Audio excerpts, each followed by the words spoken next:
Hello, Crumb Dumpsters.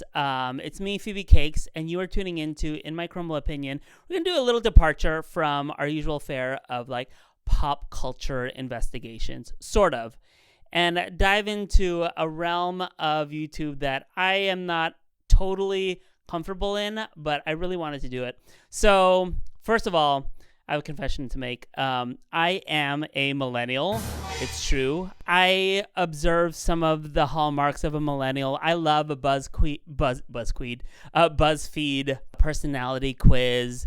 I did have a very extensive collection of cardigans. I wore skinny jeans for maybe the entirety of my 30s. I am 40 years old, so I would consider myself like maybe a early mid millennial. You know, millennials have a bad rap for, I don't know, infinity scarves and, low-rise jeans and parting our hair to the side, which I actually still do. But one really non-cringe thing that I saw recently about millennials is this infographic that I found on Reuters that showed that millennials are the only generation to get more progressive as we age. And I found that really interesting and striking. And today we're just going to conduct a cool little brief thought experiment. And we're going to take this chart for face value and theorize, hypothesize why that might be. So before we continue, I just want to go and say, like, this is not what this video isn't. This is not a postmortem on the election. I'm not that girly.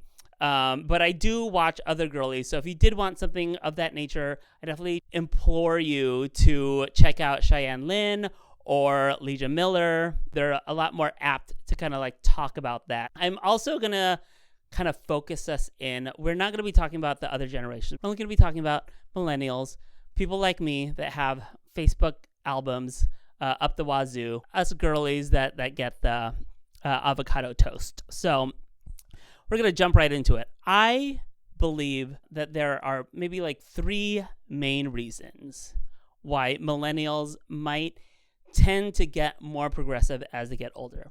So the first one I'm going to call life experience and disillusionment. And what I mean by that is just like the lived experiences of millennials kind of track these very large national catastrophes that I think really informed who we are as individuals. We kind of like grew up at the tail end of the aftermath of the AIDS epidemic.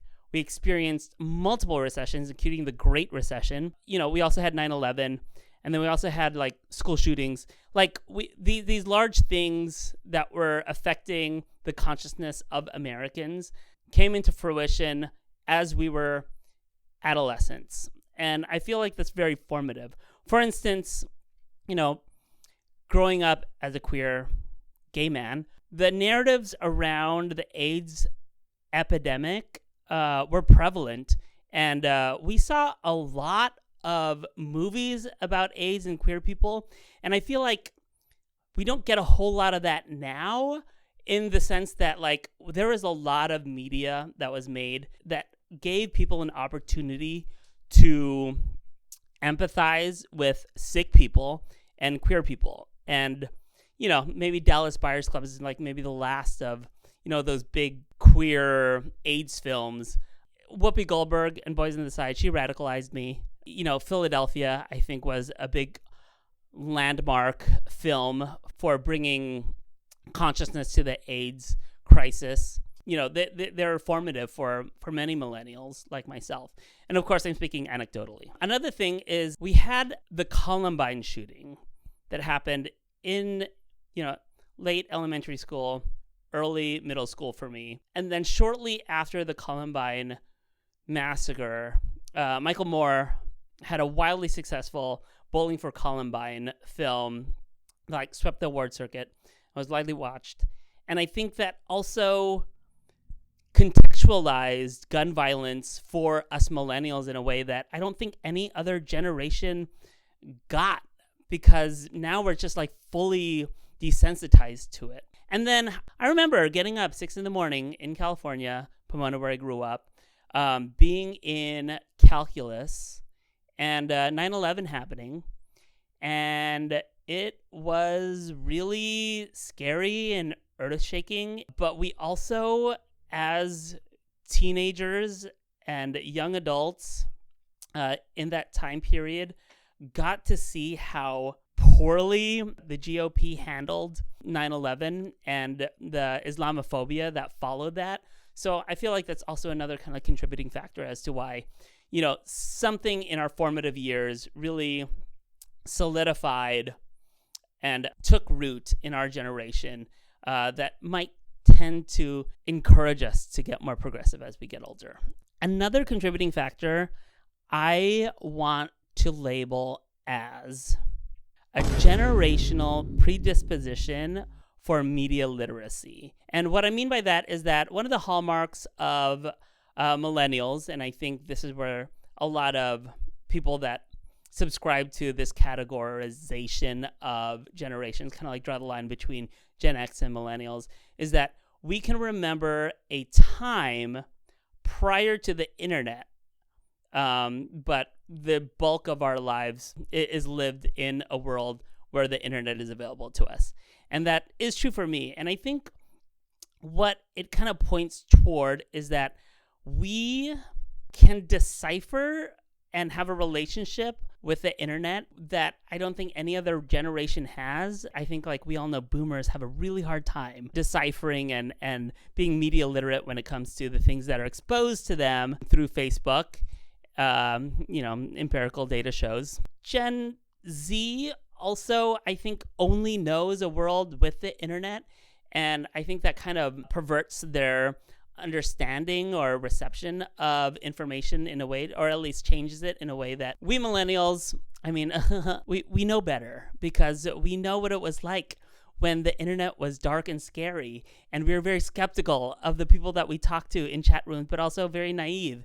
And we learned kind of like the hard way of how to engage with having everything at our fingertips. And we grew up in that. And I think that predisposed us to be a little more media literate. Now, I will also point out, millennials also happen to be the most educated demographic or category of generation. And I'm not saying that because of that we're better people or because that we're more progressive necessarily, but I do feel like the practice of media literacy is reinforced with a college education to a certain extent.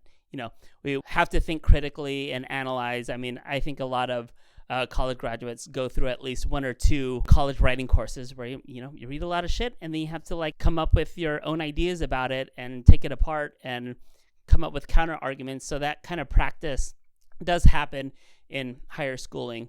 Now, I'm not an advocate for higher education. I think academia is evil, but as someone that survived it, I can appreciate what it has afforded me. This brings me to my third and last point. Millennials being the most educated of the generations also means that we are the generation that has the most student debt. On top of that, we're also the generation that is reaping the benefits of a financial system the least. I do want to speak a little more personally about my relationship with college debt. More than nearly 50% of the money I still owe the government or these like private entities that the government has sold my loans to is from interest. And that's all but nobody's fault but my own, but also maybe the predatory system and indoctrination of like you have to go to college to be a successful person, but also pursue your dreams kind of mentality that we're like brought into. And that disillusionment is like, I would say like peak millennial to me. But there's other factors aside from college debt. For instance, the typical millennial holds 41% less wealth than a similarly aged person in like 1989. So when my parents emigrated to the United States in 1989, they were welcomed into a system that actually permitted them to a certain extent to start accumulating wealth much more easily than I am today. And they emigrated like 10 years younger than I am today. And I'm still on the struggle bus. And it seems funny, but we haven't even gotten back to the halcyon time of Great Recession era where the racial wealth gap was actually narrowing. So, I mean, yeah, we're disillusioned. Yeah, we don't have access to wealth. Yeah, we got to kind of get exposed to a lot of media that, empathetically portrayed gay people and sick people. We got to interrogate and contextualize gun violence in a way that we're now just desensitized to. There's a book on music that I read where it was the songs that you listen to when you're going through adolescence. There's something about the combination of hormones in your body and listening to music that these songs kind of take root. And I don't know, millennials out there or anybody else really, the rap in TLC's Waterfalls. These ways of thinking, these progressive ways of engaging in the world, having empathy, interrogating kind of the status quo, have really kind of taken root and have only been reinforced by the failure of policy to ensure that we're prosperous in our later years. And that's it. Well, I want to end on a somewhat positive note because that is kind of sad that we're just kind of predestined to be poor, sad progressives the rest of our life. But we have all this beautiful art, and we get to share community, and we get to be free thinkers in a way. And of course, not only millennials are in our situation. It is nice to know that I'm in a cohort of similarly aged older adults that know right from wrong and that will continue to vote and fight and, mobilize against, the right. And that's it. Thank you so much. I'm done. I'm done rambling. No more rambling for me.